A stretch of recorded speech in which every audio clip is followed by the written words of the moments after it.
ಸ್ವಾಗತ. ನಾವು ಇವತ್ತು ಹೆಸರುಬೇಳೆ ಪಾಯಸ ಮಾಡ್ತಿದ್ವಿ. ಬೇಯಿಸಿದ ಹೆಸರುಬೇಳೆ, ಬೆಲ್ಲ, ಕಾಯಿ ತುರಿ, ಗಸಗಸೆ, ಏಲಕ್ಕಿ. ಬೆಲ್ಲ ಕರಗಿಸ್ಕೋಬೇಕು. ಬೆಲ್ಲ ನೀರು ಹಾಕಿ ಚೆನ್ನಾಗಿ ಕರಗಬೇಕು. ಅದು ಬೆಲ್ಲ ನೀರಲ್ಲಿ. ಬೆಲ್ಲ ಕರಗೋಷ್ಟೊತ್ತಿಗೆ ಕಾಯಿ ರುಬ್ಕೊಳ್ಳೋಣ ಮಿಕ್ಸಿಗೆ ಕಾಯಿ,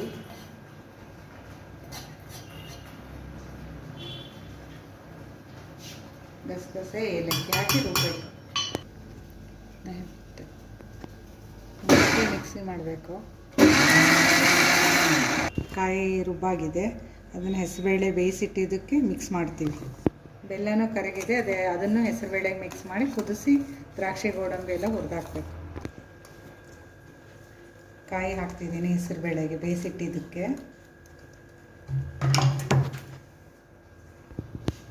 ಕರಗಿಸಿದ ಬೆಲ್ಲನೂ ಹಾಕ್ತಾಯಿದ್ದೀನಿ. ಎಲ್ಲ ಮಿಕ್ಸ್ ಮಾಡಿ ಕುದಿಯೋಕ್ಕೆ ಇಡಬೇಕು. ಕುದಿಯೋಕ್ಕೆ ಬಿಟ್ಟಿದ್ದೀನಿ, ಕುದೀಲಿ ಚೆನ್ನಾಗದು.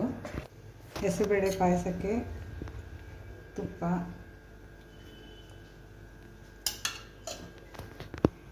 ದ್ರಾಕ್ಷಿ ಗೋಡಂಬಿ ಎರಡು ತುಪ್ಪದಲ್ಲಿ ಹುರಿದು ಪಾಯಸಕ್ಕೆ ಮಿಕ್ಸ್ ಮಾಡಬೇಕು. ಪಾಯಸ ಕುದೀತಿದೆ, ಆಫ್ ಮಾಡ್ತೀನಿ. ಅದಕ್ಕೆ ದ್ರಾಕ್ಷಿ ಗೋಡಂಬಿ ಹಾಕ್ತಾಯಿದ್ದೀನಿ. ಹಾಕಿ ಮಿಕ್ಸ್ ಮಾಡ್ತಿದ್ದೀನಿ. ಆಯಿತು, ಹೆಸರುಬೇಳೆ ಪಾಯಸ ರೆಡಿಯಾಗಿದೆ. ಹೆಸರುಬೇಳೆ ಪಾಯಸ ಇಷ್ಟ ಆದಲ್ಲಿ ಶೇರ್ ಮಾಡಿ, ಲೈಕ್ ಮಾಡಿ, ಕಮೆಂಟ್ ಮಾಡಿ.